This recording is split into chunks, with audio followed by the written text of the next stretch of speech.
বলতে না বলতে লাইভে চলে আসলাম এবং কি আজ আমাদের সাথে একজন খুবই স্পেশাল একজন মানুষ যুক্ত হতে যাচ্ছেন এবং কি কিছুক্ষণের মধ্যে আমরা এই সেশনটি শুরু করব, কিন্তু শুরু করার আগে আপনাদের সকলকে জানাবো যে এই সেশনটি খুবই স্পেশাল হতে যাচ্ছে এবং কি আজকের সেশনে যারা যুক্ত হবেন তাদেরকে রিকোয়েস্ট করব যে সেশনটি বাংলাদেশের আনাচে কানাচে যেখানে পারবেন সেখানে শেয়ার করার জন্য। এবং তার জন্য আমরা আপনাদেরকে অনলি 30 সেকেন্ড সময় দিব। সে 30 সেকেন্ডের ভিতরে আমরা চাইবো যে আপনারা যেখানে পারেন সেখানে সেশনটি ছড়িয়ে দেবেন এবং কি শেয়ার করে দেবেন। তার জন্য আমি আমার 30 সেকেন্ডের সময় চেয়ে নিচ্ছি এবং কি কাউন্টডাউন শুরু করছি। ধন্যবাদ।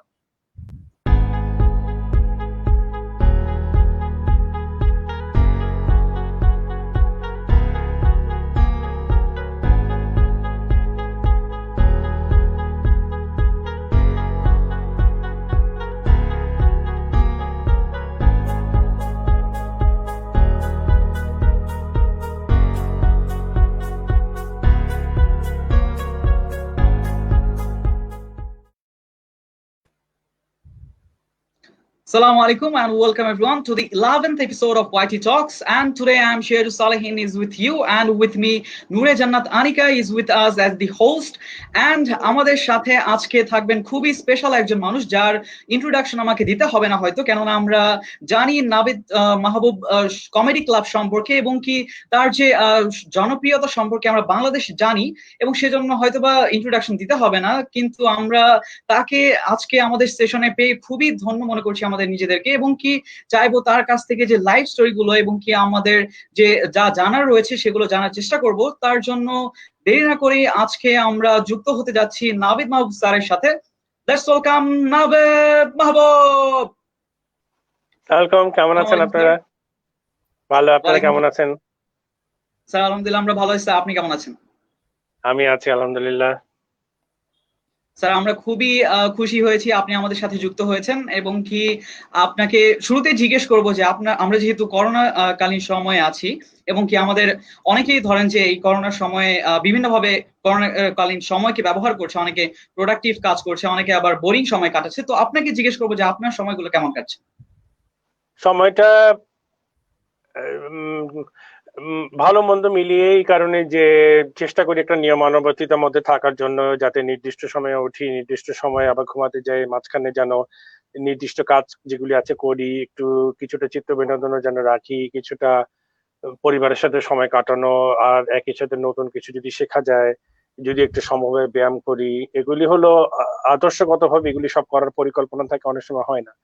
আর মন মেজাজ তো সবসময় যে ভালো থাকে বলবো না, তবে চেষ্টা করি থাকার জন্য একটি অত্যন্ত অদ্ভুত একটি সময়ের ভিতর দিয়ে যাচ্ছি। তো সেই হিসাবে জিনিসটাকে এখন যা হয়েছে সেটাকে গ্রহণ করে নিয়ে ভবিষ্যতে কিভাবে এগিয়ে যেতে পারি সেভাবেও সেদিকে সচেষ্ট হচ্ছে। তো সব মিলিয়ে আর কি, যে বাস্তবতাকে মেনে নিয়ে ভবিষ্যতে উজ্জ্বল ভবিষ্যৎ ইনশাল্লাহ আমরা দেখবো, সেই আশায় এগিয়ে যাচ্ছি। ধন্যবাদ স্যার। তো মেইন সেশন যাওয়ার আগে আপনাকে জিজ্ঞেস করবো, তো আমরা আজকে যাকে দেখতে পাচ্ছি, হয়তোবা আমরা আজকে দেখতে পাচ্ছি কমেডিয়ান নাবিদ মাহবুবকে, কিন্তু তার পেছনে যে স্টোরি গুলো রয়েছে, যে তিনি যে ইঞ্জিনিয়ার ছিলেন এবং তিনি ছিলেন বিভিন্ন কোম্পানির সিইও, তো আমরা হয়তোবা সেই স্টোরি গুলো জানি না।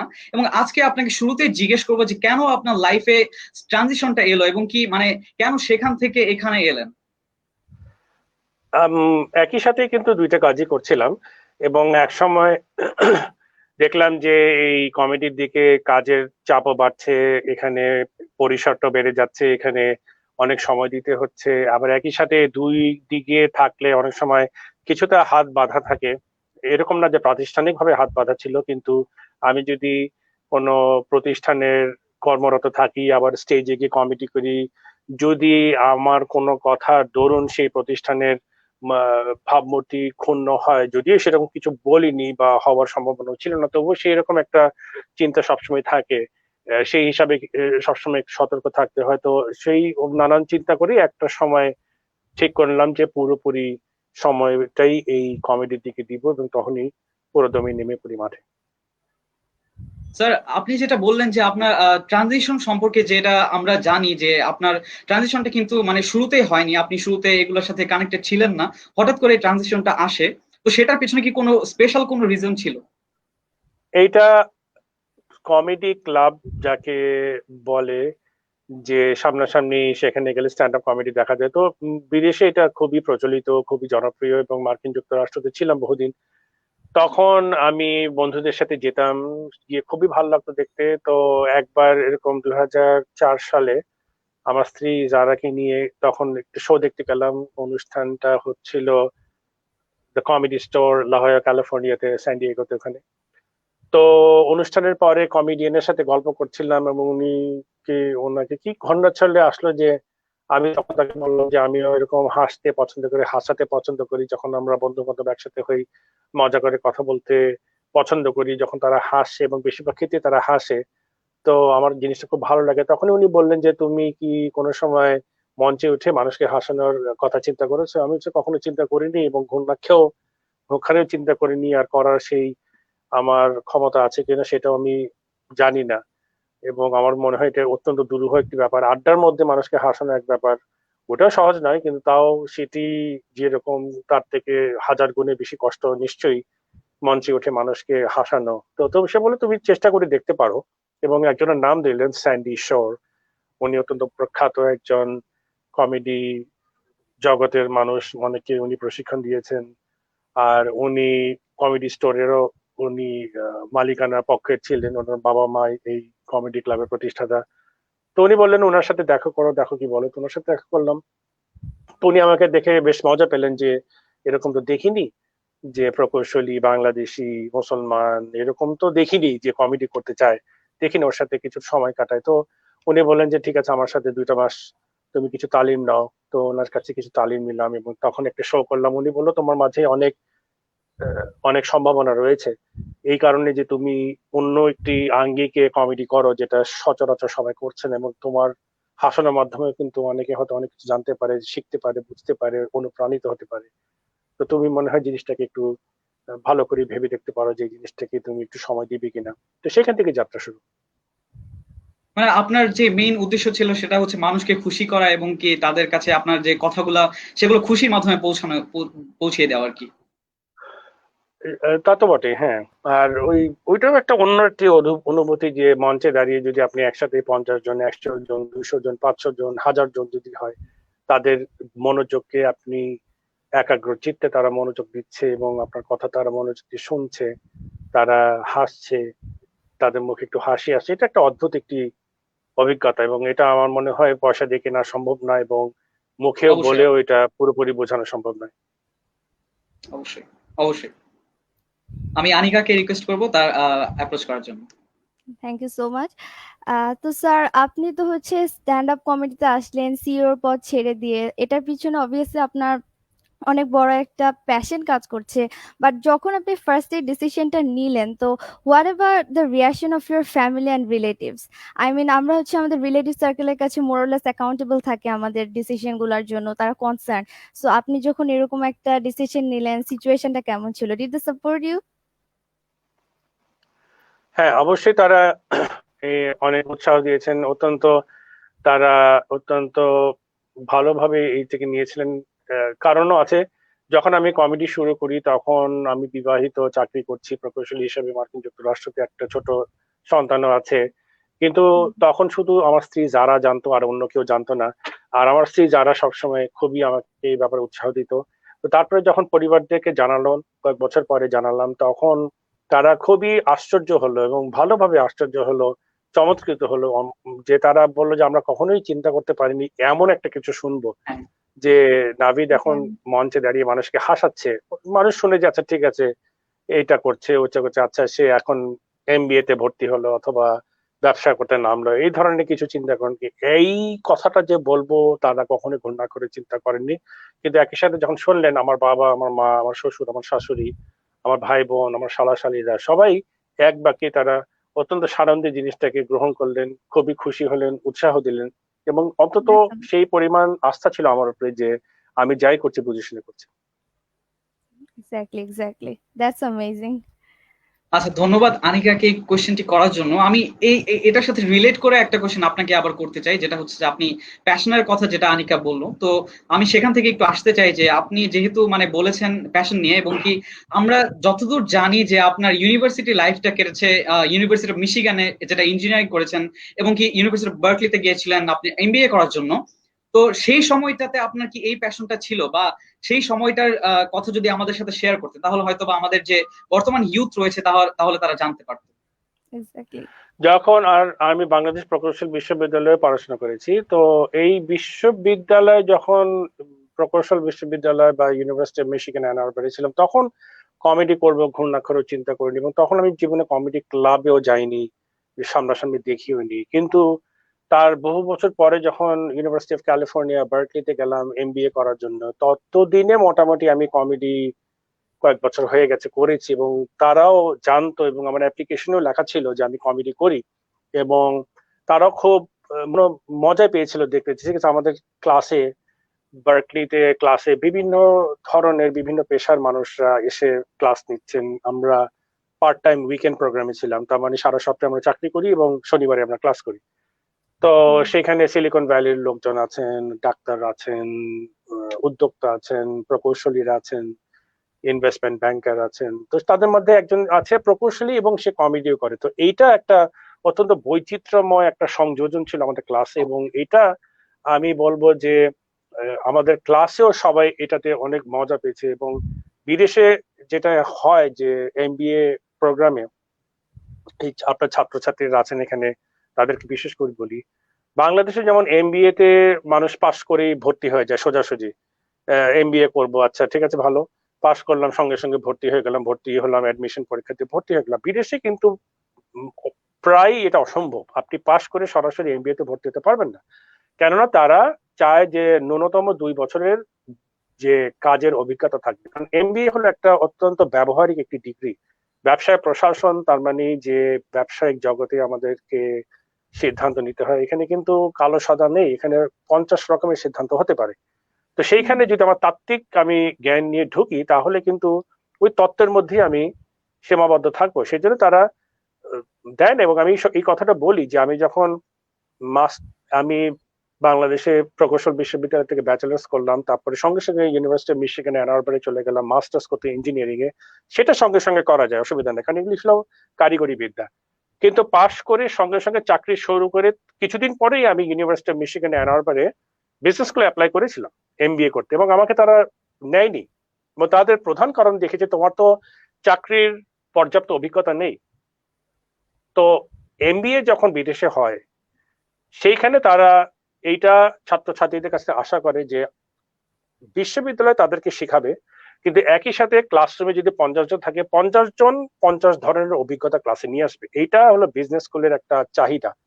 তার মানে কি, সেখানে শেখার 50টা আমার সূত্র রয়েছে, শুধু শিক্ষক না, আমার ক্লাসে আমি ছাড়া আরো যে 49 জন রয়েছেন, 49 জন তাদের ব্যবহারিক অভিজ্ঞতার ক্লাসরুমে আনবে, এবং তাদের কাছ থেকে আমি শিখতে পারবো। এইটাই হলো আসল এমবিএ এর শিক্ষা। তো সেই জন্যে আমাকে কিন্তু তখন ওরা নেয়নি ইউনিভার্সিটি অফ মিশিগান। 2 বছর পরে আবার অ্যাপ্লাই করলাম, তখন ঠিকই নিল, বললো হ্যাঁ তোমার এখন কাজের এক্সপিরিয়েন্স আছে। তো বার্কলিতে যখন গেলাম, ততদিনে আমার 12-13 বছরের অভিজ্ঞতা, সুতরাং কাজের অভিজ্ঞতা প্রচুর ছিল, সেই হিসেবে কোনো সমস্যা নেই। কিন্তু তারা বললো ক্লাসরুমে আমরা একটা কমেডিয়ান পেয়েছি যে আমাদেরকে এন্টারটেইনমেন্ট ইন্ডাস্ট্রি সম্পর্কে বলতে পারবে, এবং সেইটা আমার ভর্তির ক্ষেত্রেও যথেষ্ট সেটা সাহায্য করেছিল। এত ভালো একটা স্কুলে যে ওরা বললো যে আমাদের ক্লাসরুমটা আরো সমৃদ্ধ হলো, আমরা ক্লাসরুমে আরেকটা আঙ্গিক পাচ্ছি, শুধু যে প্রকৌশলী পাচ্ছি তা নয়, আমরা একজন মানুষ যে হাসিয়ে জীবিকা নির্বাহ করা যায় উদ্যোক্তা হিসাবে, সেই আঙ্গিকে সে ক্লাসরুমে কথা বলতে পারবে।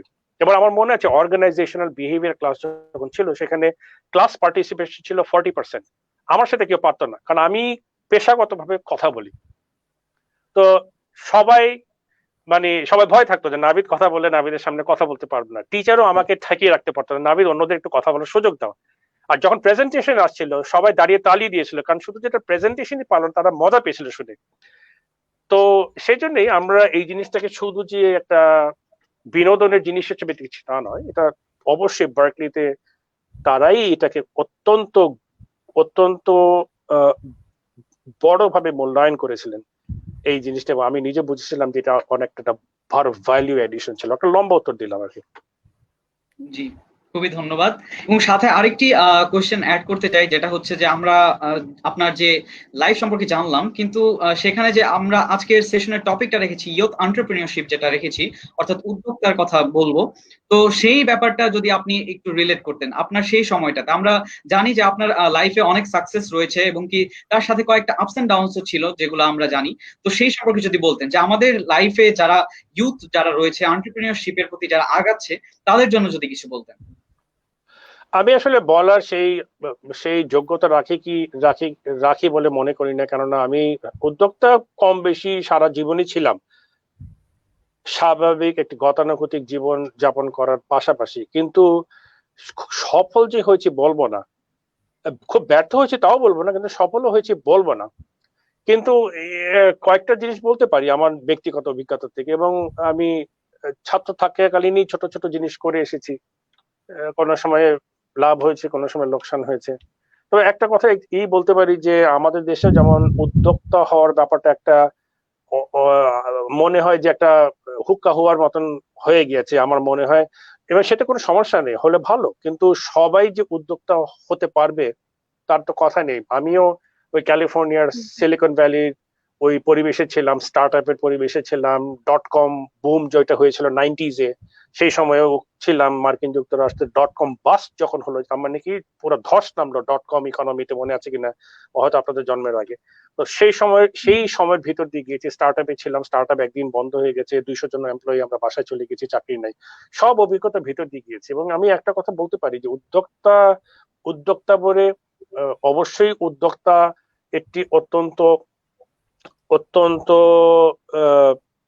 ভালো একটি পদক্ষেপ। সফলভাবে যদি করা যায়, তার মানে কি আপনি নতুন কিছু করছেন, আপনি এর মাধ্যমে অর্থ উপার্জন করছেন, এর মাধ্যমে আপনি আরো 10 জনকে চাকরি দেওয়ার সুযোগ পাচ্ছেন, এর মাধ্যমে আপনি আপনার দেশবাসীকে বা আপনার আশেপাশে যারা আছেন গ্রাহকদের আপনি সেবা দিতে পারছেন। সুতরাং সবাই এখানে জয়ী। তবে এটাও খেয়াল রাখতে হবে যে এই জিনিসটা এত সহজ নয়। এখানে 100 জন চেষ্টা করলে 99-98 জনই কিন্তু তারা সফল হন না, 1-2 জন সফল হন।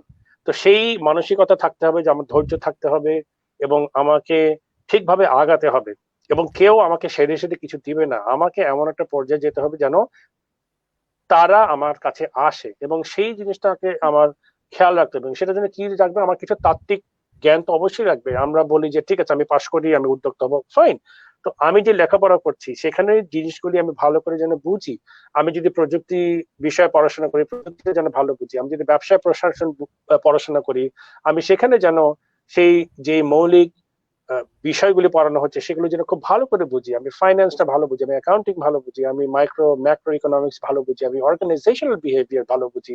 কারণ আমরা যখন একটা প্রতিষ্ঠান বানাবো, 5 জন যখন কাজ করছি, 5 জন 5 রকমের মানুষ, কিভাবে একে অপরের সাথে একসাথে হয়ে আমরা কাজ করব, নৌকা একদিকেই বৈঠাটা বইবো, এগুলি আমাকে জানতে হবে। স্ট্র্যাটেজি বুঝতে হবে ভালো করে, মার্কেটিং ভালো করে বুঝতে হবে, ভ্যালুয়েশন ভালো করে বুঝতে হবে, তারপরে স্কেল আপ করবো কিভাবে সেগুলি ভালো করে বুঝতে হবে। অতএব তাত্ত্বিক ভাবে বুঝবো, শিখবো, জানবো, তারপরে আমরা মাঠে নামবো। কারণ আমরা অনেকে কান্নাকাটি করে আমার স্টার্ট আপ কি পয়সা দিচ্ছে না। তো পয়সা দিচ্ছে না মানে এরকম না যে দিতে চাচ্ছে না, দিতে দেওয়ার জন্য প্রচুর লোক রয়েছে বাংলাদেশে। আর্থিক অবস্থাবান মানুষ প্রচুর রয়েছেন, তারা দিতে চান পয়সা, তারা বিনিয়োগ করতে চাচ্ছেন, কিন্তু তারা চোখের সামনে কোনো ভালো কিছু হয়তো দেখছেন, হয়তো ভালো কিছু দেখছেন কিন্তু না। ইম্প্যাক্টের কথা বলি নাই, আমি যেটা বলছি যে ভালো মানে আইডিয়া থাকতে হবে, কিন্তু এটাকে সাস্টেইনেবল করতে হবে, তাই না? তার একটা ভালো বিজনেস প্ল্যান থাকতে হবে, তাহলে আমি টাকা দিয়ে দিব। আমি কেন একজনকে 1 কোটি টাকা বিনিয়োগ করব যদি না জানি যে এই 1 কোটি টাকা 10 কোটি টাকা ফেরত আসবে আমার কাছে?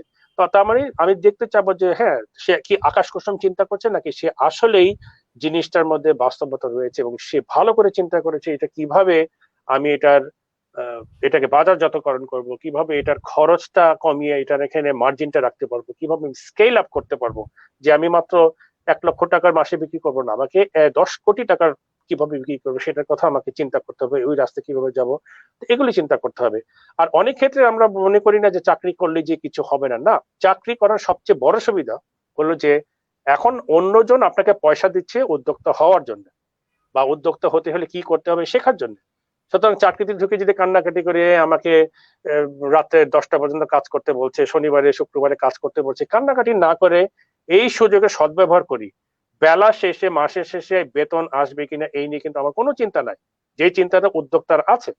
তো আমাকে যদি বেতনে চাকরিতে রাখা হয়, সেখানে আমি কাজটা যা দিবে তাই করি না, তো এত প্রশ্ন করি কেন? আমার বয়স আজকে 23, 24, 25, আমার জীবনে কোনোই পিছু টান নেই, আমার প্রচুর সময় রয়েছে হাতে।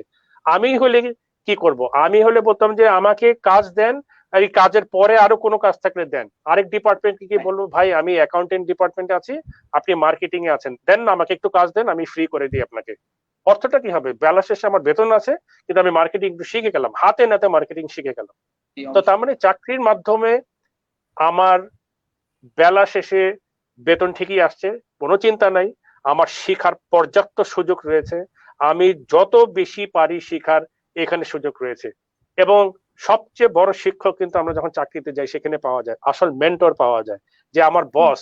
আমরা খালি সবসময় চুটকি করি যে বসকে নিয়ে যোগ করি, তাই না, স্ত্রীকে নিয়ে যোগ করি, অথচ বস যে কত বড় শিক্ষক হতে পারে সেটা আপনি চিন্তা করতে পারবেন না।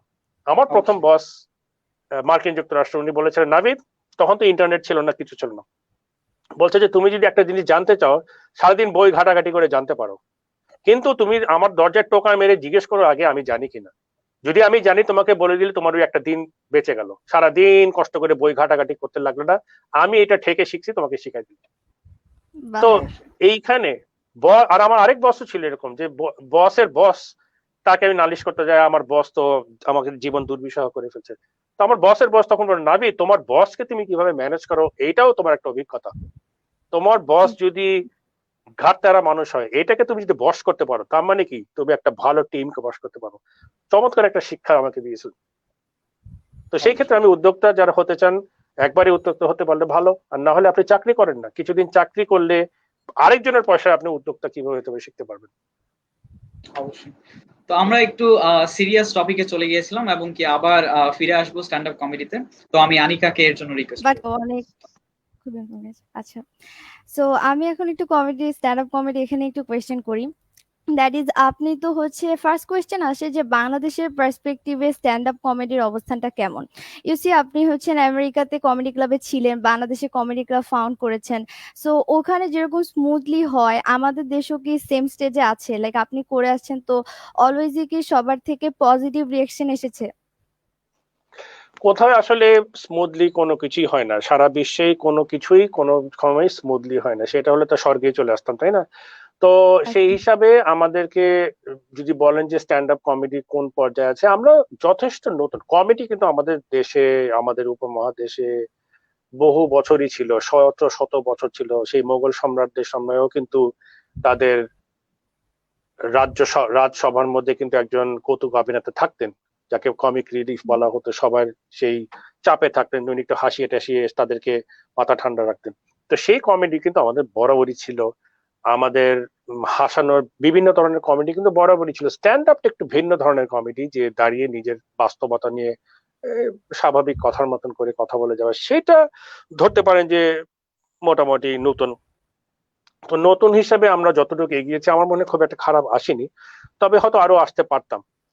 এবং এই আসতে পারতামটা, এটা আমাদের কমেডিয়ানদেরই উপরে সেই দায়িত্বটা চলে আসে। আমরা কতটুকু পরিশ্রম করছি, আমরা কত অধ্যবসায় করছি, আমরা কতটা চর্চা করছি, তার উপরে নির্ভর করছে। তো সেই হিসাবে আমরা এগিয়েছি, খারাপ না, তবে হয়তো আরো করতে পারতাম।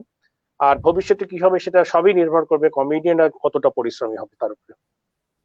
আর জিজ্ঞেস করছেন যে স্মুথ ইয়ে কিনা, এই স্মুথ আনস্মুথ এর ব্যাপারটা হলো খুবই বলা কঠিন, কেননা মার্কিন যুক্তরাষ্ট্রের মতন জায়গায় জেরি সাইনফিল্ডও যখন দাঁড়িয়ে কমেডি করেন, উনিও জানেন যে আজকের শোটা কেমন হবে, কেননা সবই এত অনিশ্চয়তার মধ্যে কমেডি করতে হয়।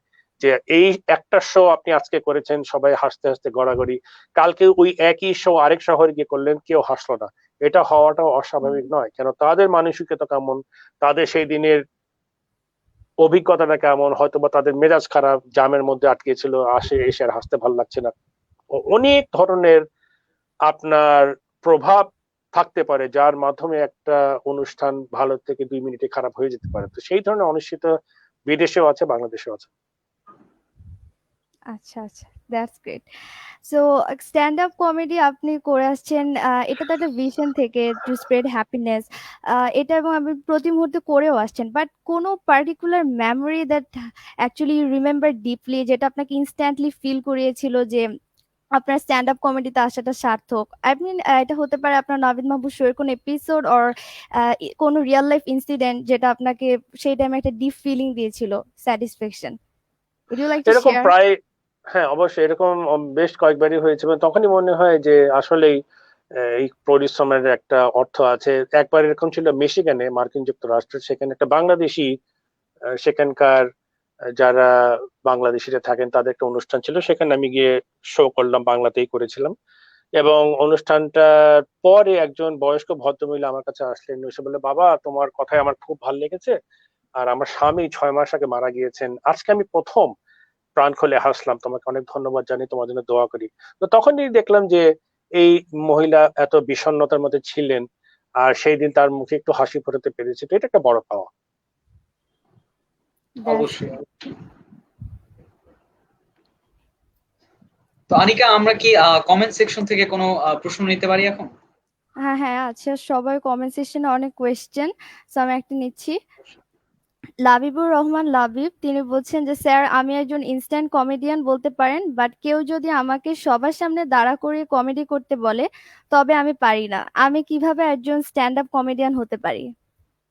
স্ট্যান্ড আপ কমেডিয়ান হওয়ার একটাই উপায় রয়েছে, সেটা হলো যে মঞ্চে দাঁড়িয়ে কথা বলা এবং দর্শকের সামনে দাঁড়িয়ে, মঞ্চে উঠে দর্শকের সামনে দাঁড়িয়ে কমেডি করার চেষ্টা করে, এবং এইটা ছাড়া আর অন্য কোনো উপায় নেই।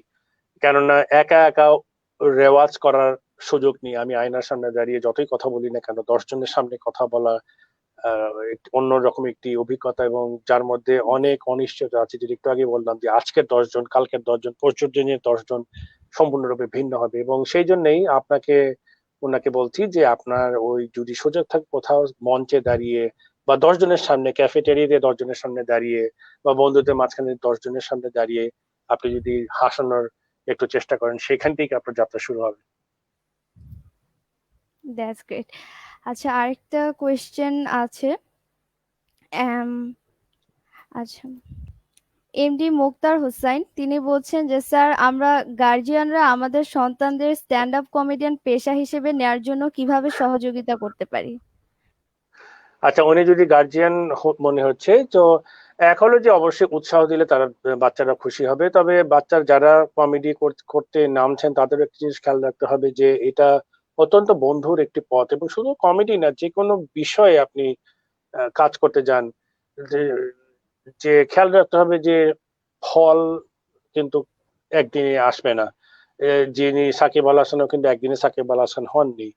তো এই এক্স্যাক্ট। জিনিসটা একটু খেয়াল রাখতে হবে। তো বাবা মারও যদি এখানে একজন, যদি উনি মনে হচ্ছে একজন অভিভাবক, এবং উনি যদি এই ধরনের কথা বলেন, এটা অত্যন্ত উৎসাহ ব্যঞ্জক একটি কথা, যে উনি জিজ্ঞেস করছেন আমি কিভাবে সহায়তা করতে পারি। এবং অবশ্যই সবচেয়ে প্রথমে যদি সেই ভালোবাসা, অনুপ্রেরণা, বাবা তুমি এগিয়ে যাও, আমি আছি তোমার সাথে, এরকম যদি বলেন, তাহলে আপনার সন্তান জানবে যে বাবা মা আমাকে আশীর্বাদ করছেন। বাবা মার আশীর্বাদ যখন সন্তান পায়, তখন হলো যে মনে হয় যে আগুন মানে কি, আমার মানে আমার উদ্দীপনার আগুন জ্বলে উঠেছে, আমি তখন বীর দর্পে এগিয়ে যেতে পারবো, এবং সফলতার সম্ভাবনা অনেক বেশি হবে তখন। That's great. স্যার, আমি আপনাকে হচ্ছে যে যে গত কোশ্চেনটি ছিল, যেটা হচ্ছে যে রিলেটেড, আমি কিভাবে মানুষকে হাসাতে পারবো, সেটার সাথে একটা রিলেট করে একটা কোশ্চেন আপনাকে করতে চাই, যেটা হচ্ছে যে আমরা অনেক সময় কথা বলে থাকি অথবা প্রেজেন্টেশন করে থাকি, তো মাঝে মধ্যে দেখা যায় যে অনেকে চাইলেও মানুষকে হাসাতে পারে না, অথবা নিজের ভেতর থেকে সে আসে না, হিউমারটা আসে না। তো আমরা হচ্ছে যদি আপনাকে জিজ্ঞেস করবো যে আমরা আমাদের স্পিচের ভিতরে যদি হিউমারটা আনতে চাই কিন্তু আনতে না পারি, তখন কি করবো? মানে এরকম কিসের কথা? সিচুয়েশন কিন্তু আমরা, মানে আমি বলছি যে আমাদের স্পিচে বা কোনো প্রেজেন্টেশনে যদি আমরা হিউমার আনতে চাই কিন্তু হিউমার আনতে পারি না, মানে ভেতর থেকে যদি না আসে, তখন কি করব? তখন আর কিছু করেন না, কারণ হিউমার একটা জিনিস যেটা হলো যে জোর করে কিছু করা যায় না, তাই না? হ্যাঁ, হ্যাঁ, আপনি যদি কোনো কাউকে ভালোবাসেন, তার মুখ থেকে তো জোর করে আমি তোমাকে ভালোবাসি বের করতে পারবেন না। তার হ্যাঁ, মাঝখান থেকে সত্যি ভালোবাসাটা আনতে হবে। তো কমেডিও সেই জিনিসটা, যে মন থেকে যদি আসে, তার মানে কি কোনো একটা পরিস্থিতি বা কোনো একটি প্রসঙ্গ সেখানে সাবলীল ভাবে মন থেকে আপনার কাছে হাসির কিছু চলে আসলো, সেটা বললেন, তখনই কিন্তু মানুষ হাসবে। আর যদি আপনি সেই জোর করে চেষ্টা করেন যে না আমাকে হাসাতেই হবে, তার মানে কি এখানে আমার হাসানোর কিন্তু সুযোগটা নেই। আমি এখন সামনে ডায়াবেটিস রোগীরা বসে আছে, ডায়াবেটিস ওষুধ নিয়ে কথা বলছি, তারা একটু বিষণ্ণ হচ্ছে, এখন হঠাৎ করে এখানে অপ্রাসঙ্গিক একটু হাসি করতে গেলে তারাই বলে কি রে ভাই, আমরা এখানে দুঃখে কষ্টে মরে যাচ্ছেন, আপনি এখানে দুষ্টামি করে যাচ্ছেন। তো আমাকে প্রসঙ্গটা বুঝতে হবে, সেই জন্য সেটা আপনি নিজেই ভালো করে বুঝতে পারবেন যখন আপনি বক্তা হিসেবে আপনি দর্শকের সামনে দাঁড়াবেন, কখন কোন পরিস্থিতিতে কি বললে তারা হাসবেন সেটা আপনি নিজেই আঁচ করতে পারবেন, এবং তখনই আপনার মন থেকেই আসবে জিনিসটা, এবং তখনই তারাও হাসতে বাধ্য। স্যার আপনার লাইফে কি মানে এমন কি শুরুতে ঘটেছিল, মানে আপনি কি ছোটবেলা থেকে এমন করতেন, মানে এমন করে আসতেন আর কি, যে সবাইকে হাসাতেন বা এরকম কিছু, বা নাকি শুধু ওই ট্রানজিশনের পরে এই মানে কমেডিয়ানে আসা? না, যেটা এই আজকের অনুষ্ঠানের প্রথমে বলেছিলাম যে যখন বন্ধু বান্ধব আত্মীয় স্বজন পরিবার পরিজনের সাথে থাকি এখনো, যে তাদের সাথে হাসি ঠাট্টা করতে সবসময় আমার ভালো লাগতো, এবং বলছি না যে জোর করেই তাদের হাসাতাম, আমার মন থেকেই চলে আসতো যে না ঠিক আছে এখানে মুখ গোমড়া করে বসে থেকে লাভ কি, হাসাহাসি করি, মজা করি। তো সেই জন্য ক্লাসরুমেও হয়তো বা টিচার পড়াচ্ছে সেখানেও দুষ্টামি করতাম, সবাই হাসতো লুকিয়ে লুকিয়ে। তো সেটার মধ্যে একটা রোমাঞ্চকর একটি ভাব ছিল, আনন্দ পেতাম। তো সেই হিসাবেই কিন্তু সারা জীবনে কিন্তু ওইরকম একটি পরিস্থিতিতেই আমি ছিলাম, বড় হয়েছি, এখনো সেরকম আছে। স্যার আপনার এমন কি কোনো মেমোরি রয়েছে যে আপনার যে হাসাতে পেরে খুবই ভালো লেগেছিল, বা হাসানোর কারণে, মানে আপনি যেটা শেয়ার করলেন সেটা ছিল একটু ইমোশনাল টাইপের, কিন্তু এমন কোনো কি স্টোরি বা মেমোরি রয়েছে যে আপনার ছোটবেলায় আপনি সফল হয়েছিলেন এই হাসানোর মাধ্যমে, বা এরকম কোনো একটা মেমোরি যদি শেয়ার করতেন? সফল বলতে বোঝাচ্ছেন কি, যে কোনো প্রতিযোগিতা বা এই ধরনের কিছু? না, প্রতিযোগিতা না, মানে হাসাতে পেরে নিজের নিজের মধ্যে নিজেকে খুশি মনে হচ্ছে যে আমি হাসাতে পেরেছি, অথবা আমার এটা মেমোরি আর কি, যে কোনো একটা মেমোরি যদি শেয়ার করতেন আমাদের সাথে। এরকম তো বহুই আছে, যদি মানুষ হাসে, আমরা আড্ডার সময় যদি বসে মানুষ পেটে হাসতে হাসতে পেটে খিল ধরে যায়, সেটাই তো একটা অত্যন্ত স্মরণীয় একটি ঘটনা। তো এরকম তো বহুই আছে। এখন আপনার আহ, কয়েক বছর আগের একটা ঘটনা বলি, যে রাস্তা দিয়ে যাচ্ছি গাড়িতে করে, এবং আমার গাড়িকে একজন পুলিশ কর্মকর্তা থামালেন, গাড়ির কাগজপত্র দেখার পরে আমার দিকে তাকিয়ে একটু একটু খুব গম্ভীর ভাবে বললেন যে আপনার কি কিছুক্ষণ সময় হবে কিনা। তো আমি একটু ভয় পেয়ে গেলাম যে আমি সময় হবে মানে। তো উনি বললেন আমার আজকে দিনটা খুব খারাপ যাচ্ছে, একটু হাসাবেন প্লিজ। তো আচ্ছা। আমি খুব মজা পেলাম, তো আমি ওকে হাসালাম, কিন্তু তার থেকে উনি আমাকে অনেক বেশি হাসালেন যে হ্যাঁ স্যার, আমি অমুক জায়গায় গিয়েছিলাম, ইউএন মিশনে গিয়েছিলাম, এটা হয়েছিল ওইটা হয়েছিল। তো আচ্ছা। বলে দেখেন বুঝেন তো, সারাদিন রোদের মধ্যে দাঁড়িয়ে থাকি, মানে মেজাজ টেজাজ খারাপ থাকে, তো এই জন্য আপনার একটু সময় নিলাম, কিছু মনে করেন না। আমি বলছি, না আমার তো মনে করার কিছু নেই, আমি খুব আনন্দিত হলাম যে আপনি আমার কাজটাকে যে আপনি পছন্দ করেন, আর আপনি তো আমাকে হাসালেন, আমারই তো মনটা ভালো হয়ে গেল। এটা খুবই একটা মজার একটি ঘটনা ঘটেছিল আমার আর কি।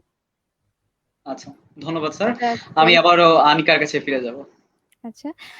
তো স্যার আপনি যখন স্ট্যান্ড আপ কমেডি স্টার্ট করেছেন, তো আপনার স্ট্যান্ড আপ কমেডি স্টার্ট করার পর আপনার লাইফে কোন মানে স্ট্যান্ড আপ কমেডির ক্ষেত্রে বাধা কোনটা ছিল?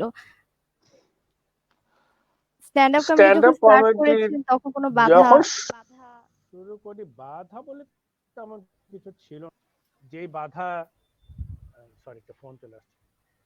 বাধা তো আর কিছু না, বাধা হলো যে একটা তো আছে যে আমাদের ভাষার বাধা। যখন মার্কিন যুক্তরাষ্ট্রতে শুরু করেছিলাম সেখানে ইংরেজিতে করতে হয়।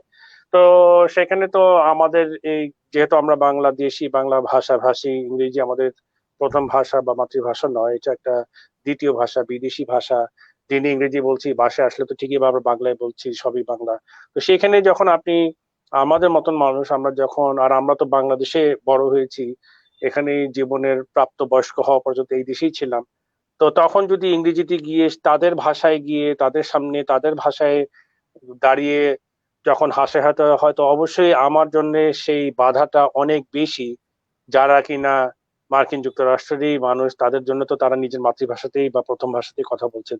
তো সেটা তো বড় একটা অবশ্যই বাধা, সেটা এখনো আছে। কিন্তু সেই জন্য আমাকে একটু পরিশ্রমটা সেইভাবে বেশি করতে হয়, যে চট করে আমার মাথায় হয়তো শব্দটা আসছে না, বা অত সাবলীল ভাবে হয়তো বা বলার সুযোগ হচ্ছে না, কিন্তু তাও হাসাতে পারছি। সুতরাং আমার জন্য সেটা তো অবশ্যই একটা বড় বাধা। তবে আমার মনে হয় যে সেটা অতিক্রম করার প্রবণতা বা সেটাও মনে হয় করতে পেরেছি ইনশাল্লাহ। That's great. আর যখন আপনি স্ট্যান্ডার্ড কমেডি স্টার্ট করে দিলেন, তারপরে আর কখনো প্রিভিয়াস লাইফস্টাইলে ব্যাক করার ইচ্ছা হয়নি, মানে মনে হয়নি? করেছি ইনফ্যাক্ট। আমি যেমন 2006 সালে আমি চাকরি ছেড়ে দিই পুরোপুরি মার্কিন যুক্তরাষ্ট্রে, তখন কোয়ালকমে আমি প্রকৌশলী হিসেবে কাজ করি ক্যালিফোর্নিয়াতে। তো তখন কমেডি প্রায় 2 বছর হয়ে গেছে, তো আমি ভাবলাম নিজেকে ছেড়ে দিই, পুরোপুরি করি। তো একবার ছেড়ে দিয়েছিলাম, তো ছেড়ে 3 বছর একদম কমেডি করেছি, আর কিছুই করিনি, চাকরি করিনি, কিছু করিনি। একটা কনসাল্টিং কাজ করতাম, কিন্তু পয়সা বেতন তো ছিল না, তো সেই হিসাবে তো পুরো দমেই কমেডি করেছি। কিন্তু আবার 2009 সালে আমি আবার কর্পোরেট জগতে ফিরে যাই, এবং তখন আমি বাংলাদেশে নকিয়া, সিমেন্স নেটওয়ার্কস এবং তারপরে IBM এ ছিলাম, এবং সেই ক্ষেত্রে নানান কারণেই ফিরে গিয়েছিলাম। ফিরে গেলাম যে না, ঠিক আছে, আমার যাওয়াটা এখন প্রয়োজন আছে কর্পোরেট জগৎ, আমার তো গিয়েছি, যাইনি তা না। এবং এখন কমেডি করছি, কিন্তু মাঝে সাঝে এই কাজ ওই কাজ চলে আসে যেখানে আমার সেই পুরনো অভিজ্ঞতাকে কাজে লাগাতে হয়। যেমন কয়েকদিন আগেও আমাকে কয়েকটা বিশ্ববিদ্যালয়ে বলছিলেন, কথাবার্তা হচ্ছিল, আপনি আসলে আমাদের এখানে পড়ান, এবং সেটা এই প্রকৌশলী ইঞ্জিনিয়ারিং এ পড়ানোর জন্য। তার মানে কি আমাকে ইঞ্জিনিয়ারিং এ আবার ফিরে যেতে হবে, যাক সময়ের অভাবে হবে না, করবো না, করতে পারছি না, কিন্তু সেই সুযোগটা আছে। এবং অবশ্যই তো মনে হয় যে যাই করি, কারণ সেই তার মধ্যে তো আনন্দ আছে। জীবনের প্রায় 16-17 বছর তো চাকরি করেছি এই দিকে, তো সেই ক্ষেত্রে তো মাঝে মাঝে মিসও করি যে হ্যাঁ, এই জিনিসটা এখন প্রযুক্তিগত কত কাজ হচ্ছে, এটাতে আবার নিজেকে মনোনিবেশ করি। মাঝে মাঝে ইচ্ছা হয়, করলে ভালোই করবো আমি জানি ইনশাল্লাহ, কিন্তু তবুও এই আর কি, এখন সব তো একসাথে করা যায় না। That's right. আচ্ছা, সো আমি আরেকটা কমেন্ট নিচ্ছি, কমেন্টে অনেক কোয়েশ্চেন। আচ্ছা, লাবিবুর রহমান লাবিব, তিনি বলেছেন যে বাইরের দেশে কাপিল শর্মা শোয়ের মতো কমেডি শো এত জাঁকজমকভাবে করা হয়, কিন্তু বাংলাদেশের কমেডি শো গুলো অতটা মাস অডিয়েন্সের কাছে পৌঁছায় না। বাংলাদেশে কবে এটা প্রতিষ্ঠিত হবে? যবে আমি বলবো যে সেই মানের অনুষ্ঠান বানাতে পারার যোগ্যতা থাকবে আমাদের, তখন আমার মনে হয় নিশ্চয়ই হবে। কারণ জাঁকজমক, বাতি, খুব সুন্দর বাতি, খুব সম্ভব স্টেজ, খুব সুন্দর স্টেজ, এগুলি থাকলে কিন্তু শোটা ভালো হয় না। শোটা নির্ভর করবে সম্পূর্ণরূপে জিনিস, অনুষ্ঠানে যারা অংশগ্রহণ করছে তাদের উপরে। ঠিক যেভাবে আমি অত্যাধুনিক যন্ত্রপাতি নিয়ে অত্যন্ত সুন্দর দালানের ভিতরে একটা হাসপাতাল বানাতে পারি, কিন্তু ভিতরের ডাক্তার, নার্স এবং যারা কারিগরি কাজ করছেন তারা যদি ভালো না হন, কখনোই ভালো একটা সেবা দেওয়া, চিকিৎসাগত সেবা দেওয়া সম্ভব না। তো সেই একই ভাবে বলবো যে আমাদের এখানে জাঁকজমকপূর্ণ ব্যাপারটা নয়। দিলাম কাপিল শর্মা শোর মতন এখানে অনেক লাইট থাকলো এবং কোটি টাকার বাজেট নিয়ে আমি নামলাম, কিন্তু আমি কি সেই ধরনের শো দেওয়ার যোগ্যতা রাখি কিনা সেটা দেখার প্রয়োজন। রাখি না বলছি না, কিন্তু সেটা আছে কিনা সেটা যাচাই করার প্রয়োজন আছে। আবার সেই সাথে জিনিসটা মানুষের কাছে পৌঁছানোর ব্যাপার আছে। আমাদের কিন্তু আনাচে কানাচেতে অনেক কিছু হচ্ছে যেটা আমরা মানুষের কাছে পৌঁছাতে পারছি না, কারণ যারা আনাচে কানাচেতে মানুষকে গড়াগড়ি করে হাসাতে পারছেন, সে হয়তো বা তার মার্কেটিং করার পয়সা নেই, সুযোগটা নেই, এবং সেই জন্য মানুষের কাছে পৌঁছাচ্ছে না। তো এখানে কয়েকটা ব্যাপারে কাজ করছে। স্যার আমরা আরেকটা ব্যাপার আছে, আরেকটা ব্যাপারও বলি এখানে, যেখানে ওই যে মুরগি আর ডিমের মতন ব্যাপার চলে এসে, মুরগি আগে না ডিম আগে, ক্যাচ 22 যাকে বলে, যে আপনার বাংলাদেশের যে কোনো একটা অনুষ্ঠান টেলিভিশনে যদি হয়, একটি নির্দিষ্ট বাজেটের মধ্যে হয়, এর মধ্যেই করতে হবে, এবং টাকাটা খুব একটা বেশি নয়। তো এই এই বাজেটের মধ্যেই কিন্তু খুব একটা বেশি কিছু করাও সম্ভব না। ধরেন আপনার খুব ভালো লেখক আছে, লেখক তো লাগবে তাই না, ক্রিয়েটিভ আছে, হয়তো খুঁজে পাওয়া যাবে, কিন্তু ওকে কি টাকাটা দিতে পারছি কিনা? যদি টাকাটা দিতে না পারি, তাহলে আমি লেখক পাচ্ছি না, ওই জোড়াতালি করে একটা অনুষ্ঠান বানিয়ে ফেলতে হবে। আবার জোড়াতালি করে অনুষ্ঠান বানাই বলি অনুষ্ঠানের মান অত ভালো হয় না, এবং সেই জন্য তখন যারা স্পন্সর থাকেন তারা বলবে যে এইসব জোড়াতালি মার্কা অনুষ্ঠান কেউ দেখে না, আমি টাকা কেন দিব, তাই না? তো সেখানে এটা একটা ওই ক্যাচ 22 যাকে বলে, যে এটার জন্য ওটার প্রবলেম, ওটার জন্য এটার প্রবলেম।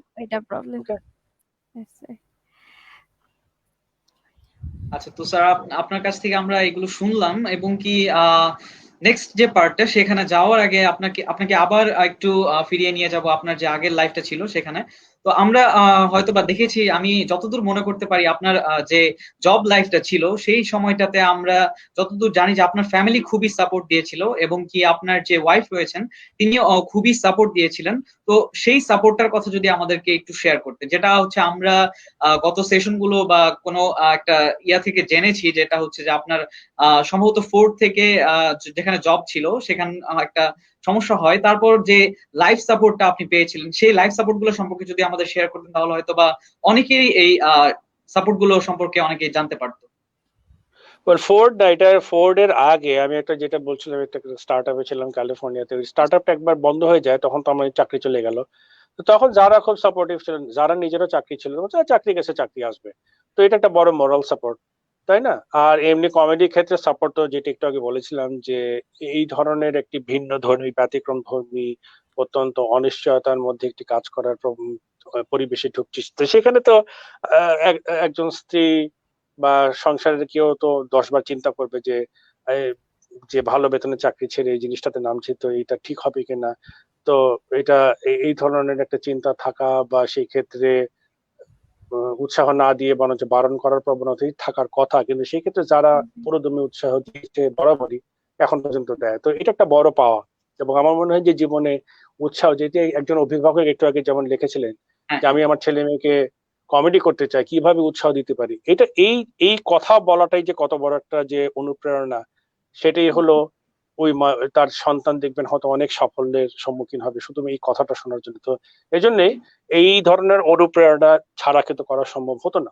যদি স্ত্রী বলতো যে না তুমি এটা করো না, আমি করে যাচ্ছি, একটা সময় গিয়ে এইটা আর করতে পারতাম না, কারণ জানি আমি যে জিনিসটা করছি, কিন্তু আমি জানি ঘরের মধ্যে এটা কারো মতের বিরোধী করছি, এবং মতের বিরুদ্ধে থাকাটা কোনো কারণ বশতই নিশ্চিত, ছেলে মেয়ের কথা চিন্তা করে, ভবিষ্যতের কথা চিন্তা করে। তো সেই জন্য সেই উৎসাহ পাওয়াটা একটি অত্যন্ত বড় পাওয়া। ধন্যবাদ স্যার। আমি আরেকটি কোশ্চেন করব, যেটা হচ্ছে যে আমাদের এই এক্সট্রা কারিকুলার অ্যাক্টিভিটিস রিলেটেড, যেটা আপনি খেয়াল করলে দেখতে পারবেন যে বাংলাদেশে এমন অনেকগুলো কলেজ, স্কুল কলেজ রয়েছে যেখানে হচ্ছে যে এক্সট্রা কারিকুলার অ্যাক্টিভিটিস বলতে কিছু নেই। তো যদি আপনি একটু খেয়াল করবেন যে আমরা আমাদের যে অর্গানাইজেশন এখান থেকে আমরা এক্সট্রা কারিকুলার অ্যাক্টিভিটিস এর উপর গুরুত্ব দিচ্ছি। তো এই জিনিসটা সম্পর্কে আপনি কি বলবেন, যে আমাদের যে স্কুল কলেজগুলোতে দেখা যায় যে সব সময় আমরা যে মেইন স্টাডিজ গুলো রয়েছে সেগুলোর প্রতি বেশি নজর দেয়, এবং কি যে এক্সট্রা কারিকুলার যে অ্যাক্টিভিটিস গুলো রয়েছে, ধরেন যে পাবলিক স্পিকিং অথবা গান গাওয়া অথবা হচ্ছে ছবি আঁকা, এইসবের প্রতি আমাদের নজরটা একটু হালকা কি কমে যায় না? আপনার মতামত শুনতে চাচ্ছিলাম স্যার। আসলে ব্যাপার কি, সব সব শিক্ষা প্রতিষ্ঠানকে তো এক সারিতে রাখা সম্ভব না, কেন অনেক শিক্ষা প্রতিষ্ঠানে অনেক আর্থিক আহ সামর্থ্য রয়েছে, অনেক ক্ষেত্রে নাই। তো এখন সবার তো সব সমর্থন নাই, সেই জন্য যাদের হয়তো নাই তারা বলছে যে আমি বেশি করতে পারছি না, আমি এখানে একটা ফুটবল টুর্নামেন্ট করতে পারছি না, আমার মাঠই নাই স্কুলের মধ্যে, আমি এখানে ডিবেটিং ক্লাস করতে পারছি, কারণ আমাদের এখানে নুন আনতে পান্তা ফোরাই। তো সেই ক্ষেত্রে আমার মনে হয় যে কোনো স্কুলকে দোষারোপ করাটা ঠিক হবে না। ঘুরে ফিরে কিন্তু শিক্ষা প্রতিষ্ঠানের প্রথম দায়িত্বটা হলো লেখাপড়া শেখানো, তারপরে এই এক্সট্রা কারিকুলার অ্যাক্টিভিটিস এর দিকে যাবে, এবং প্রচুর স্কুলটা করে, সাধ্য মতন চেষ্টা করে। কিন্তু অনেকে কিন্তু অভিভাবকরাও এক্ষেত্রে আমরা করি কি, যে ছেলে মেয়েদেরকে বলি না দরকার না এত করার, তুমি ইয়ে সেটাই। করো। আমার মেয়ের কথা বলি, আমার মেয়ে যেমন স্কুলে স্পোর্টসে বাস্কেটবল খেলে স্কুলে, হ্যাঁ, তো সে যখন পুরো সে স্কুল টিমের সবচেয়ে কনিষ্ঠ খেলোয়াড়, কিন্তু সে বলে যে যখন একটু পরে যে দেখি 9-10 ছেলে মেয়েরা কোনো প্র্যাকটিসই করতে আসে না, অন্য স্কুলের সাথে টুর্নামেন্ট হয় আমরা ওয়াক ওভার করি, কেন আমাদের টিমে পর্যাপ্ত মেয়েই পাচ্ছি না খেলার জন্য। কেন? ওর বাপ মারা বলছে যে ও লেভেল সামনে পড়ছে, তো ও লেভেল পরীক্ষা হয়তো 1 বছর পরে, ও লেভেল আছে সামনে, এখন বাস্কেটবল খেলতে পারবে। তো অনেকে কিন্তু বাবা মাদেরও এখানে একটু খেয়াল রাখতে হবে যে তারা কতটা বাধা দিচ্ছে। আর আরেকটা হলো যে বর্তমান যুগে আমরা এতটা প্রযুক্তির সাথে ওতপ্রোতভাবে জড়িত, যে প্রাতিষ্ঠানিকভাবে যদি স্কুল কিছু নাও দিতে পারে, এবং সেইখানে তারা নিশ্চয়ই ইচ্ছাকৃত ভাবে নয়, তারা হয়তো বা সীমাবদ্ধতার কারণে দিতে পারছেন না, তো তখন আমরা কিন্তু ছেলেমেয়েরা নিজেরাই অনেক কিছু করতে পারি। এখন প্রযুক্তি এক্সট্রা কারিকুলার অ্যাক্টিভিটিস বলতে আমরা তো গতানুগতিক অনেক কিছুই বলি, বিতর্ক করা, গান শেখা, খেলাধুলা ইত্যাদি, বাদ্যযন্ত্র বানানো শেখা, কিন্তু আমরা তো আরো অনেক হাজার লক্ষ রকমের আমরা এক্সট্রা কারিকুলার অ্যাক্টিভিটিস পেতে পারি। আমরা ইউটিউব ঘাটলেও তো অনেক কিছু পেতে পারি। আমরা আজকে কত ছোট ছেলে মেয়েরা দেখবেন ইউটিউব ঘাটাঘাটি করে তারা রান্না করা শেখে না। আমার 8 বছরের মেয়ে, সে নিজে এখন ইউটিউব দেখে দেখে এটা বানায় ওটা বানায়। তো এটাও তো এক্সট্রা কারিকুলার অ্যাক্টিভিটিস। এখানে তো অবশ্যই অবশ্যই। স্কুলকে কিছু করার প্রয়োজন হচ্ছে না।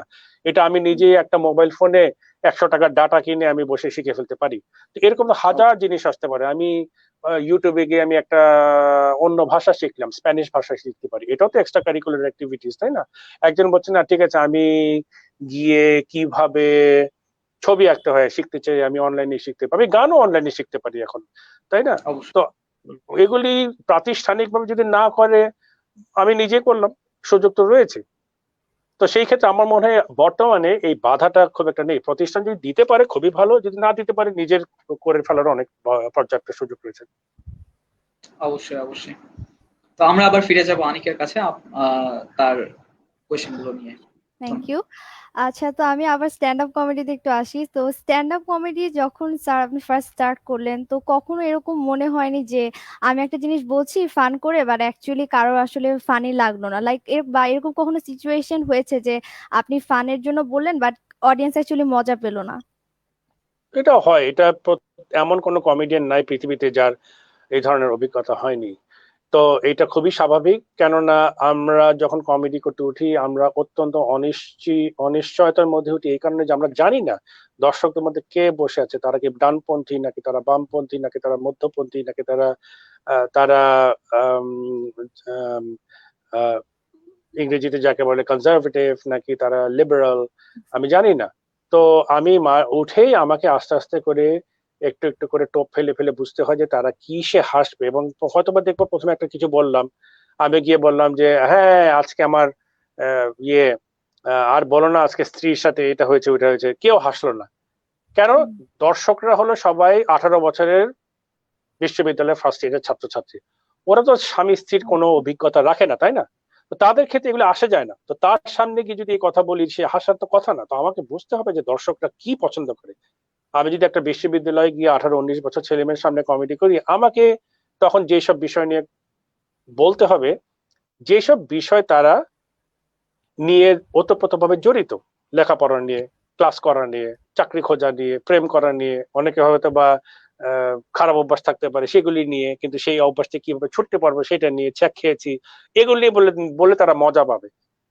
তো প্রথম জিনিসটা হলো এরকম যে জানতে হবে যে তারা কি পছন্দ করে, এবং তারপরেও যে তারা হাসবে তা না। তো আমি হয়তো বা ঠিকই ছাত্র জীবনে প্রেম নিয়ে একটা যোগ করলাম বিশ্ববিদ্যালয়ের ছাত্রছাত্রীর সামনে, কিন্তু সোজা কথাটা জমে নাই। আমি হয়তো 20 বছর আগে একভাবে প্রেম করতাম, হ্যাঁ বলতাম ও ফোন করেছিলাম, ওর বাবা ধরেছিল, ফোনটা রেখে দিল। এই কথা যদি আজকে বলি, ছেলেমেয়েরা বলবে what the hell is he talking about. কারণ এখন ওই বাপ ধরার যুগ নাই, এখন সোজাসুজি যাকে প্রেম করে তাকে 14 ভাবে যোগাযোগ করার সুযোগ আছে। মোবাইল ফোন আছে, SMS করতে পারি, হোয়াটসঅ্যাপ করতে পারি, ভাইবার করতে পারি, মেসেঞ্জারে করতে পারি, হাজার রকমের তাকে যোগাযোগ করতে পারি, তাই না? তো তার মানে কি আমি কোনো কারণে আমার দর্শকের সাথে রিলেট করতে পারিনি, সেজন্য জমে নাই। অথবা প্লেন অল ফ্যাক্ট, যে সোজা কথা, যোগটাই ছিল বস্তা বাঁচা, জমে নাই। এটা খুবই কমন হতে পারে। That's really great. আচ্ছা, আমরা আরেকটা কমেন্ট নিচ্ছি।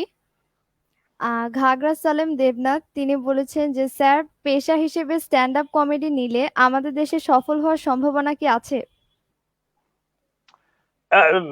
যে কোনো জিনিস পেশা ভেবে নিলে যে কোনো দেশে সফল হওয়া সম্ভব, কিন্তু সেটা নির্ভর করছে জিনিসটা কত ভালোভাবে করে কত ভালো হওয়া সম্ভব, এবং কতটা নিজেকে ভালো করে বাজারজাত করে নিজের চাহিদাটা সবার সামনে বাড়ানো যাবে সেটার উপর নির্ভর করছে। That's great. আচ্ছা স্যার, তো আমরা আপনার কাছে যতদূর শুনলাম স্ট্যান্ড আপ কমেডি সম্পর্কে, আরো কিছু শুনতে চাই যেগুলো যে আপনি আমাদের যারা শিখতে চায়, স্ট্যান্ড আপ কমেডি শিখতে চায়, তাদের জন্য যদি আপনার কিছু টিপস যদি থাকতো যেটা আপনি শেয়ার করতে চান তাদের সাথে, যে এগুলা করলে তারা এখানে সফল হতে পারবে বা এগুলা করলে সেখানে কিছুটা উন্নতি করতে পারবে স্ট্যান্ড আপ কমেডি, অথবা এই যে স্পিকিং অথবা হিউমার আনা, এই সব ব্যাপারে যদি কোনো টিপস দিতেন তাদেরকে। একটা তো আমি প্রথম এই অনুষ্ঠানের প্রথমে একজন প্রশ্ন করেছিলেন, এই উত্তরটা দিয়েছিলাম, তো সেখানে আপনার এই প্রশ্নের মোটামুটি সব উত্তর তখনই দেওয়া হয়ে গেছে। তো সেটা যদি আরেকবার বলি, সেটা হলো যে কমেডি করার শেখার একটাই উপায়, সেটা হলো দর্শকের সামনে দাঁড়িয়ে হাসাতে চেষ্টা করা। প্রথমে হাসবেন না, দ্বিতীয়বার হাসবেন না, তৃতীয়বার হাসবেন না, হয়তো 1 বছরও কেউ হাসবে না, কিন্তু এইভাবেই শিখতে হবে। যে কেন হাসছে না দেখতে হবে, এটাকে নিয়ে আবার আরেকটু ঠিকঠাক করতে হবে, তারপরে ফিরে গিয়ে আবার চেষ্টা করা, আবার চেষ্টা করা, এইভাবেই একমাত্র উপায় কমেডি শেখার। ধন্যবাদ স্যার, আমি আবার আনিকার কাছে ফিরে যাব। আচ্ছা, তো স্যার সেই সবের মাঝে I was curious about one thing that you don't mess with the Johan, এই ফিল্মে আপনি একটা স্মল রোল প্লে করেছিলেন, তো ওইটা সম্পর্কে যদি আপনি কিছু বলেন। খুবই স্মল রোল, এবং এটাকে বলা হয় যে নন স্পিকিং কাস্ট মেম্বার, সোজা কথা বাংলা যাকে বলে এক্সট্রা। তার মানে যে সেইখানে একটা সিন ছিল যে অ্যাডাম স্যান্ডলার, একটা আমরা সান্টা মনিকা ক্যালিফোর্নিয়াতে শুটিংটা হয়েছিল, এবং ওখানে মলের মধ্যে ওই অ্যাডাম স্যান্ডলার, রব স্নাইডারও ছিল ওখানে। তো ওরা একটা নাচানাচি করছে, আর পিছিয়ে অনেক দোকান ছিল। তো একটা দোকান ছিল, সেখানে একজন দেখাচ্ছে যে সে ওখানে মধ্যপ্রাচ্যের জিনিসপত্র বিক্রি করছে পাঞ্জাবি পরে, এই আমার মতন পাঞ্জাবি পরা। তো আমাকে বলছে তুমি খয়েরি চামড়ার একজন মানুষ ওখানে দাঁড়িয়ে, বিক্রেতা, তো এটাই দাঁড়িয়ে দাঁড়িয়ে আমি এখানে পাঞ্জাবি বিক্রি করছি। আমার কথা বলার কিছু ছিল, ব্যাকগ্রাউন্ডে ছিল থাকার কথা, এরকম আর কি। তো এইটুকুই আমার সেখানে ইয়ে ছিল যে নন স্পিকিং রোল, খুব সুন্দর লাগে শুনতে, বা বাংলা কথায় সোজা বাংলা এক্সট্রা। আচ্ছা আচ্ছা, দ্যাটস গ্রেট। আর আরেকটা কোয়েশ্চেন আমার ছিল যে আমাদের দেশে তো স্ট্যান্ড আপ কমেডি এখনো লেস কমন। এখন দেখা যায় যে আমাদের অনেক ইউথ আছে যারা হচ্ছে স্ট্যান্ড আপ কমেডি নিয়ে অনেক ইন্টারেস্টেড, তো কিন্তু তারা হচ্ছে কোনো প্রপার গাইডেন্স পায় না বা মোটিভেশন পায় না, সেই কারণে অনেকে ব্যাক অফ করে, আবার অনেকে হচ্ছে ফ্যামিলি সাপোর্ট পায় না। সো তাদের জন্য আপনার কোনো মেসেজ?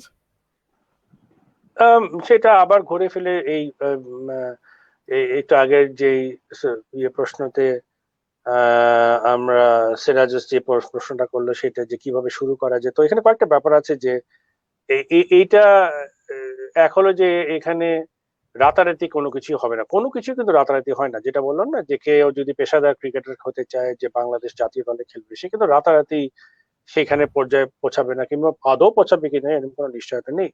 তো কমেডির ক্ষেত্রে একই ব্যাপার, যে এটা রাতারাতি কোনো কিছু করা সম্ভব না। তো জিনিসটাকে এভাবে দেখতে হবে যে ওই মানসিকতা, যে হ্যাঁ রাতারাতি আমি ফলাফল পাবো না, কিন্তু আনন্দের যদি জিনিসটা করে যাব, তারপরে হয়তো বা কোনো সময় ভালো কিছু একটা হয়ে যেতে পারে, তাই না? অনুশীলনটা যদি থাকে, চেষ্টা থাকে, এবং তার অর্থ কি, যখনই সুযোগ পাবো, যেখানে সুযোগ পাবো, সেখানেই আমি যাব, শোটা করব। কারণ শো ছাড়া কোনো অনুশীলন করার জায়গা নেই। গায়ক হিসাবে কিন্তু আমি ঘরের প্রতিদিন সকালে উঠে 1 ঘন্টা রেওয়াজ করতে পারি, তবলচি হিসেবে আমি রেওয়াজ করতে পারি, কিন্তু কমেডিয়ান হিসেবে আমার রেওয়াজ করার কিছু নাই।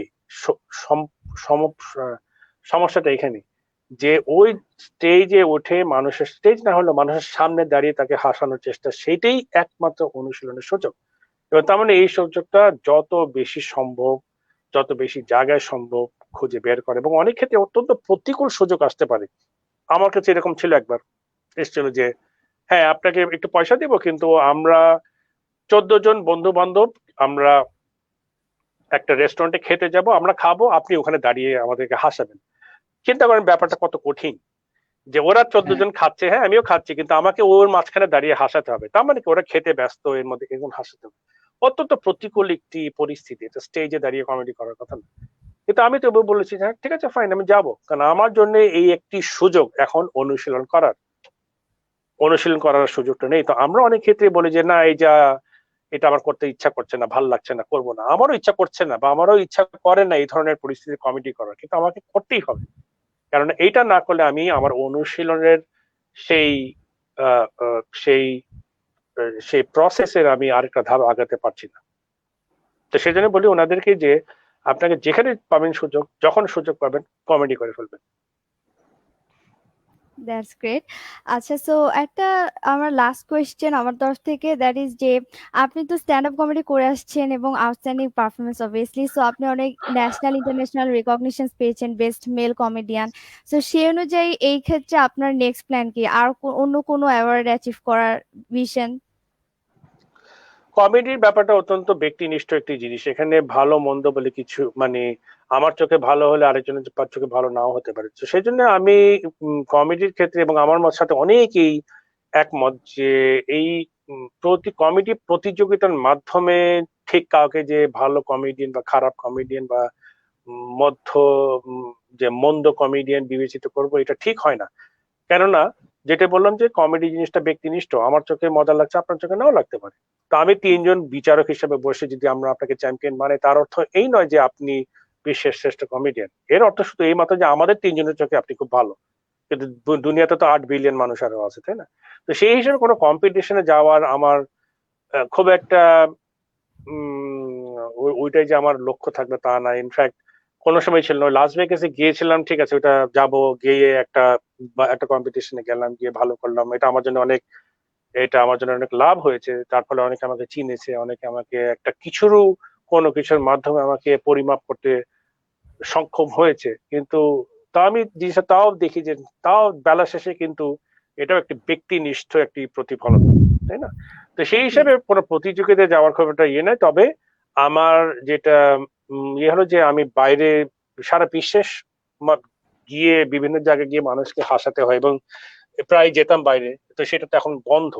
তো যদি কোনো সময় সুযোগ হয়, আবার দুনিয়া যদি কোনো সময় সেই সুযোগটা করে দেয়, পরিস্থিতি আগের মতন স্বাভাবিক হয়, আর স্বাভাবিক না হলে কোনোভাবে যদি আমরা আগের পরিস্থিতিতে আগের মতো মঞ্চে দাঁড়িয়ে মানুষের সামনে দাঁড়িয়ে হাসানোর সুযোগ পাই, সেটাই আবার শুরু করবো। সেটাই আমাদের একমাত্র যাত্রার পথ।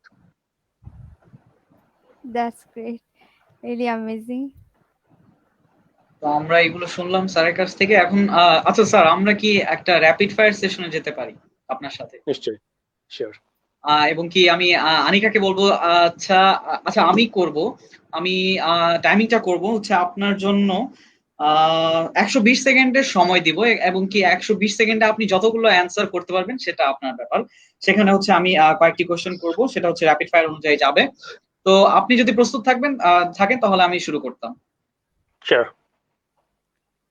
Okay, so I'm starting in 3, 2, 1. If you own $1 million, what would you buy? I would buy a lot of things, whatever those people need. If you had access to time machine, where you'll go?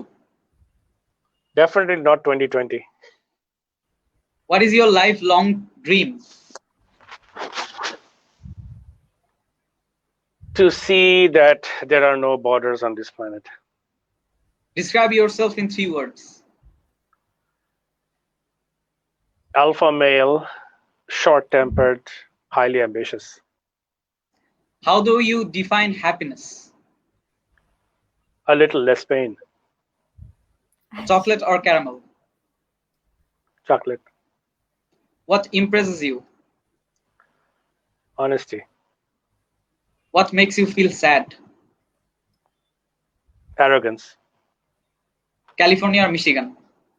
California. Biggest strength? Honesty. What challenges you? A good challenge. What challenges you? Anything that I have to overcome with hard work.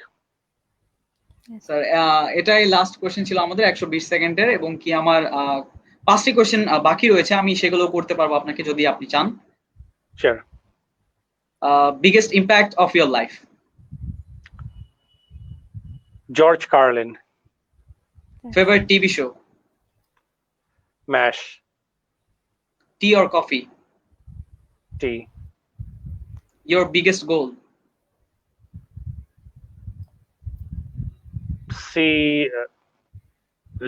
Leave a great story for posterity. That was amazing, sir. তো আমরা অনেকগুলো কোশ্চেনই answer করে ফেলেছি এই অনেক অল্প সময়ে। তো আমরা আমাদের সেশনের খুবই শেষের পর্যায়ে এসে গিয়েছি, এবং কি আমরা মনে হয় যে আজকের সেশনটি এখনো মনে চাচ্ছে না যে শেষ করব, কিন্তু আমাদের শেষ করতে হবে, কেননা অনেক সময় আমরা অতিবাহিত করে ফেলেছি খুবই অল্প সময়ের ভিতরেই। এবং কি আমি আবারও ধন্যবাদ জানাই নাবিদ স্যারকে আমাদের শোতে আসার জন্য।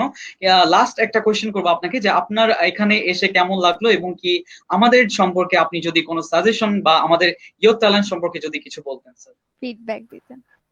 আমার খুবই ভালো লেগেছে এসে আপনাদের অনুষ্ঠানে, এবং আপনারা অত্যন্ত ভালোভাবে প্রস্তুতি নিয়েছেন, সেটাই সবচেয়ে আমার কাছে ভালো লেগেছে। কারণ একটা অনুষ্ঠান করার আগে প্রস্তুতিটা বোঝা যায় যে তারা কতটা গুরুত্ব দিচ্ছেন অনুষ্ঠানে। আর আপনাদের কাজটা মনে হচ্ছে, আমি যতটুকু জেনেছি, যে অত্যন্ত অনুপ্রেরণামূলক এবং আমাদের যুবক যুবতীরা অনেক অনুপ্রেরণা পাবে, সেজন্য আমি আশাবাদী এবং আপনাদেরকে শুভকামনা। ইনশাআল্লাহ স্যার, ধন্যবাদ আপনাকে, আবারও ধন্যবাদ জানাচ্ছি আমাদের সাথে যুক্ত হওয়ার জন্য এবং কি আমাদের সাথে থাকার জন্য, এবং কি যারা অডিয়েন্স রয়েছেন আপনাদেরকেও অসংখ্য ধন্যবাদ জানাচ্ছি আপনাদেরকে আমাদের সাথে এতক্ষণ থাকার জন্য, এবং কি আমি নাবিদ স্যারের কাছ থেকে পারমিশন নিয়ে আমাদের এই সেশনটি এখানেই শেষ করছি। আসসালামু আলাইকুম, আশা করি সকলে ভালো থাকবেন। আবারও ধন্যবাদ জানাই সবাইকে। আসসালামু আলাইকুম। আপনাকে ধন্যবাদ। আসসালামু আলাইকুম। আসসালামু